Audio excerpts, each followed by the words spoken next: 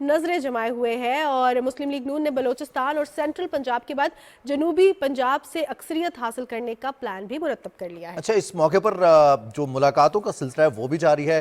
سیاسی اکابرین ملاقات کر رہے ہیں سیاسی پارٹیز کے جو قیادت ہے ان سے، اور ساتھ ہی ساتھ جو سیاسی قیادت ہے جو لیڈران ہیں وہ ملاقات کر رہے ہیں مختلف شعبہ زندگی سے تعلق رکھنے والے افراد سے، اور جو خاص طور پر جیسے چیمبر آف کامرس کی بات کر رہے ہیں، ہم سول سوسائٹی کی بات کریں تو کل سابق وزیر اعظم اور مسلم لیگ نون کے قائد محمد نواز شریف نے Lahore chamber of commerce industry کے عہدیداروں سے خطاب بھی کیا، ان سے ملاقات بھی کی، اور اس موقع پر ان کا یہ کہنا تھا کہ تاجر برادری کو ساتھ لے کر چلنا معاشی مشکلات کو کم کرنے میں بہت اہم ہے، اور ہمیشہ تاجر برادری نے پاکستان کی معیشت میں ریڑھ کی ہڈی کی حیثیت سے کردار بھی ادا کیا ہے. دوسری جانب اگر ہم دیکھیں تو مسلم لیگ نون نے بلوچستان میں اپنی کیمپین کا آغاز کیا، پھر ہم سینٹرل پنجاب کی بات کرتے ہیں، جنوبی پنجاب کی بات کرتے ہیں، اور دوسری جانب اگر ہم دیکھیں تو پیپلز پارٹی ہے، JUI ہے، جماعت اسلامی ہے، استحکام پاکستان پارٹی ہے. ہماری اسکرین پہ بھی آپ کو تمام جو پارٹیز کے جو کل کی میٹنگز ہیں یا جو ان کی ریسنٹ پاسٹ میں ہونے والی ایکٹیویٹیز ہیں وہ نظر آ رہی ہیں. اس کے علاوہ پاکستان پیپلز پارٹی کے حوالے سے بات کریں تو پیپلز پارٹی میں بھی بلاول بھٹو زرداری نے کہا ہے کہ یہ محروم طبقوں کی جماعت ہے اور ہم 3 نسلوں سے آپ کی خدمت کر رہے ہیں. اب یہ جو بیان بازی بھی چل رہی ہے، انتخابی مہم چل رہی ہے، پارٹی پوزیشن کیا ہے، کس کس جگہ پہ کون سی پارٹی کی نظر ہے، اس پر بات کرنے کے لیے ہمارے ساتھ پروگرام میں سینئر صحافی جاوید صدیق موجود ہیں. آپ کو پروگرام میں خوش آمدید کہتے ہیں جاوید صاحب. جی تھینک یو سو مچ. جاوید صاحب، اگر کرنٹ پولیٹیکل سچویشن کے حوالے سے بات کریں تو پاکستان مسلم لیگ نون نے بلوچستان کے بعد، سینٹرل پنجاب کے بعد اب جنوبی پنجاب میں جو ہے نا اپنا لاہے عمل تیار کرنا شروع کر دیا ہے، وہاں پہ انہوں نے نظریں جما لی. آپ اس کو کیسے دیکھتے ہیں؟ دیکھیے 8 فروری کے الیکشن کے حوالے سے اب انتخابی سرگرمیاں شروع ہو چکی ہیں، جوڑ توڑ بھی ہو رہا ہے اور الائنسز بن رہی ہیں، اور آپ نے جیسے کہا کہ پاکستان مسلم لیگ نون جو ہے وہ بہت ہی متحرک ہے. اس نے بلوچستان میں ابھی ریسنٹلی PMLN کے قائد جو ہیں نواز شریف وہ وہاں گئے اور انہوں نے وہاں کی جو اہم سیاسی شخصیات جو وہاں کی سیاست میں بہت اہم کردار ادا کرتی رہی ہیں ان سے ملاقاتیں کی ہیں اور ان کے ساتھ ایک انتخابی الائنس جو ہے وہ کر لیا ہے. اس کے علاوہ انہوں نے سندھ میں MQM کے ساتھ بھی انتخابی الائنس کر لیا ہے. تو ان کی جو مووز ہے یا ان کی جو پیش رفت ہے سیاسی منظر پر وہ بہت تیزی سے آگے چل رہی ہے، اور وہ جنوبی پنجاب میں بھی متحرک ہیں. اور لگتا یہ ہے کہ بہت سے ایسے عناصر یا ایسے سیاسی لوگ جو کہ اگلے انتخابات میں حصہ لینا چاہتے ہیں وہ ان کے ساتھ مل رہے ہیں اور ان سے ملاقاتیں کر کے اگلے انتخاب کا ایک لائحہ عمل طے کر رہے ہیں. اور ان کو ایک ایڈوانٹیج یہ ہے کہ ان کی پارٹی ایک تجربہ کار پارٹی ہے، ایک عرصے سے وہ متحرک ہیں، 3 دفعہ نواز شریف پرائم منسٹر رہے اور اس کے علاوہ وہ سیاسی تجربہ رکھتے ہیں، انتظامی تجربہ بھی ہے ان کے پاس. تو 90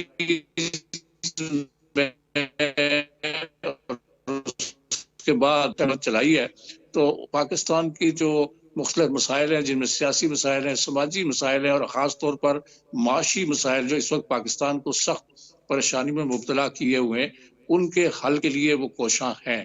اور انہوں نے جو چیمبرز آف کامرس سے ملاقات کی ہے وہ اس میں انہوں نے عندیہ دیا ہے کہ وہ اپنے تجربے سے فائدہ اٹھاتے ہوئے پاکستان کے جو معاشی مسائل ہیں جو لوگوں کو بہت پریشان کر رہے ہیں اس کے حل کے لیے وہ صنعتی اور تجارتی طبقہ کو ساتھ لے کر چلیں گے، ان کی مشاورت سے چلیں گے. تو ایک طرح سے ان کی جو بھرپور انتخابی مہم ہے وہ شروع ہو چکی ہے، جسے آپ کہتے ہیں کہ وہ فل گیئر میں آ چکے ہیں. اور دوسری طرف جو ہے باقی جماعتیں بھی متحرک ہیں. ایبٹ آباد میں بلاول بھٹو نے کل ایک خاصا بڑا جلسہ کیا ہے اور اس میں بہت سی باتیں بھی انہوں نے کی ہیں، تو وہ بھی متحرک ہیں اور خود پرائم منسٹر بننے کے امیدوار ہیں بلاول بھٹو صاحب. اس کے علاوہ JUI کے مولانا فضل الرحمان، جماعت اسلامی کے امیر جو ہیں وہ سراج الحق صاحب وہ بھی متحرک ہیں اور وہ پارٹی میٹنگز انہوں نے شروع کر دی ہیں. تو ایک طرح سے ہمیں لگ رہا ہے کہ پاکستان میں سیاسی انتخابی عمل کا جو سلسلہ ہے وہ تیز ہو رہا ہے اور شدت آ رہی ہے اس کے اندر، اور الائنسز بن رہی ہیں. استحکام پاکستان پارٹی ہے